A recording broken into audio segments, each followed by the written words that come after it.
Hi, my name's Phil. I like talking about politics, and in this video I'd like to discuss the recently obtained and highly sensitive documents that detail the planning that went on by the Conservative government to abandon the elderly in the event of a serious pandemic.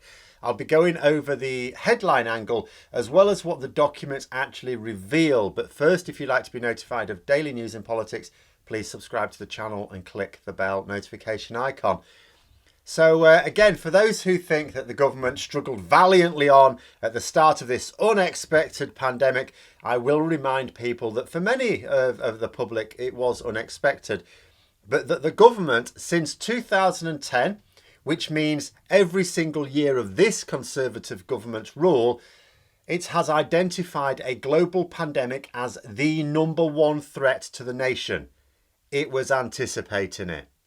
They were not necessarily expecting this pandemic, but they were expecting one.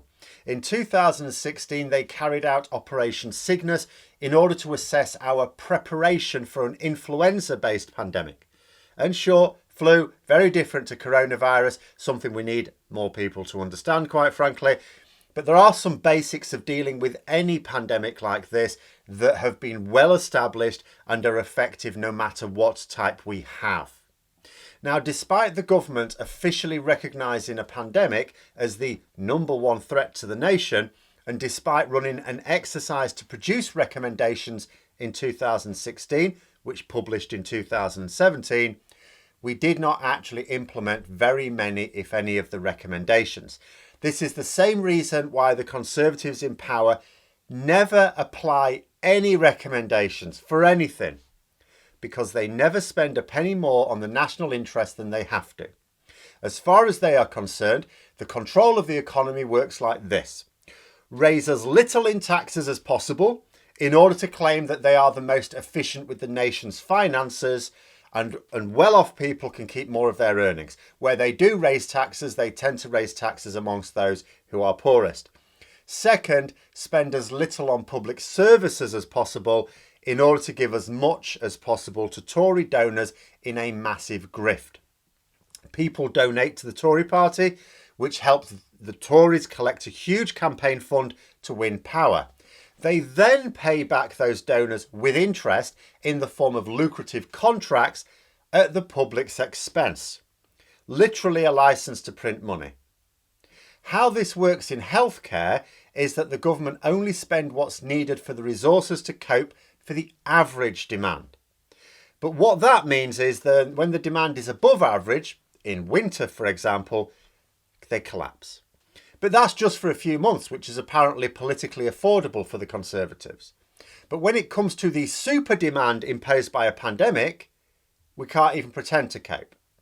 To this end, in the first wave, we moved elderly patients from hospitals to care homes as soon as they were well enough to be moved. However, crucially, they were not required to have a negative COVID test before doing so. In fact, the official government guidance even told care homes that some of these people would be infected with COVID and that it was their problem to deal with it. Naturally, this led to lots of COVID positive elderly patients being moved to care homes who did not have the capacity to deal with them. Even if it were possible to transfer them to a room, isolating them from the rest of the residents, it was not possible to isolate them from staff who did not have the PPE, remember, that they needed. That meant that the virus ripped through our care homes when they should have been ring-fenced. The consequences were clear enough at the time, but now the deaths are well publicised. It was carnage. And what's more, it was effectively all planned out well in advance. The documents, which I'll link in the description below, were obtained by an NHS doctor using a Freedom of Information request, which the government initially resisted, but were forced to release them after legal action. The Information Commissioner ordered their release on the basis that medics had to be supported by what he called a clear framework, and that the framework needs public debate. Obviously, creating plans that are not shared with doctors and nurses who would be implementing them, and then keeping them from the public, meant that neither of these things were occurring. Now, onto the subject of triage. So the headlines here are talking about this as the NHS producing these plans, and yes, okay, they did at the government's behest. But on triage, it is, of course, very sensitive. It's also, when you have to sort of prioritise care, it is always deeply sensitive, but it is also necessary at times. Obviously, if you have a situation whereby a medical team is overwhelmed, you have to triage. Common medical procedure. If you can only treat 10 patients, but there are 15 in need of urgent medical care, you have to prioritise. It also makes sense to prioritise the ones who are most likely to respond best to treatment. And again, this sounds very bad. Instead of giving the treatment to those who most need it, you're giving it to the ones who are most likely to respond to it. That sounds heartless. But, at the end of the day, it's about trying to save the most people's lives. So what that means is that the elderly, vulnerable patients tend to lose out. However, although there is logic there, it is the role of government to ensure, as far as is reasonably possible, that triage decisions like that never need to take place.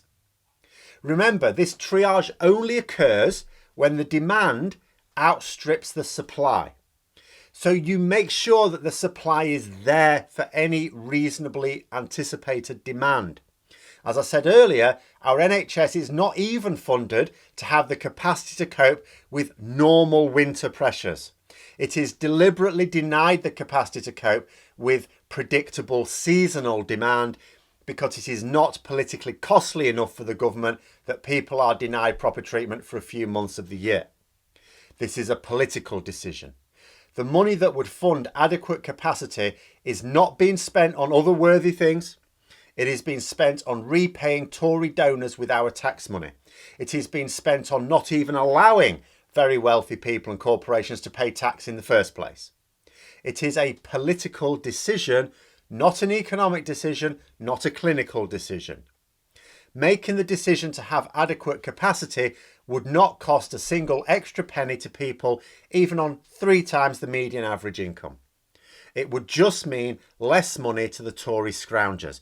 Like the one who bought a £1.5 million mansion with the proceeds from a Tory PPE contract where they didn't even provide the PPE that the contract stipulated. And are they paying that money back?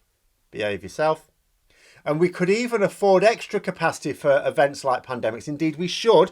If we consider a pandemic to be the number one threat to the nation, of course we should have extra capacity for that as well. Germany were famous during the first wave for taking patients from other countries and even processing some of our tests in their labs. This is because they had the extra capacity for such an out-of-the-ordinary emergency. Because out of the ordinary doesn't mean won't ever happen, doesn't even mean couldn't foresee it.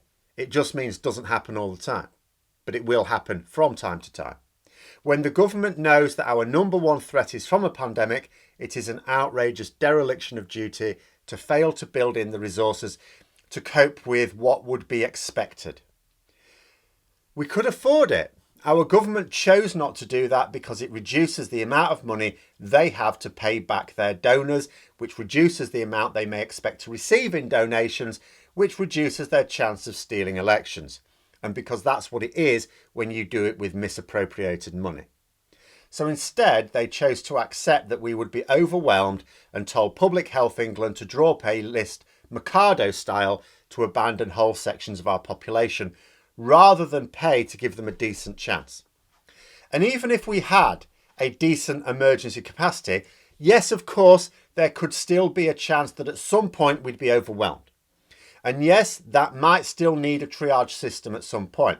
But 2 important things here. 1, having more capacity means that the need for triage is less likely. So you don't need it as often.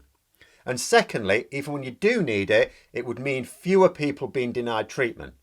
Like if the situation now is, let's say in overwhelming demand, 20 people for a team are in need of urgent medical care. And as it is now, we can only handle 10 of them. But if we'd have had adequate capacity, that might have been that we could have treated 15 of them. So that's still 5 more who would have been treated than would otherwise be the case. These documents are proof that the government knew that the capacity was not what it should be. They knew that and continued to underfund our NHS provision. Other things that this highlights that the government knew about. that almost all social care is prioritised, in other words, profit driven, that there is not enough staff in the sector, that the staff who are working in the sector experience high turnover, that there are huge gaps in the data that the government has to work with. It noted, for example, that the government simply didn't know how many beds were available in social care, didn't have a clue. The report said that the government did not have the information needed to plan for a pandemic. And as far as I can tell, that issue hasn't been resolved even now. It's no wonder the government fought to avoid releasing this document. But those are my thoughts. Let me know yours in the comments below. Hope you found the video interesting. If you did, don't forget to click the like button. And if you'd like to support the channel further, please also click the Patreon link for details. And until next time, I'll see you later.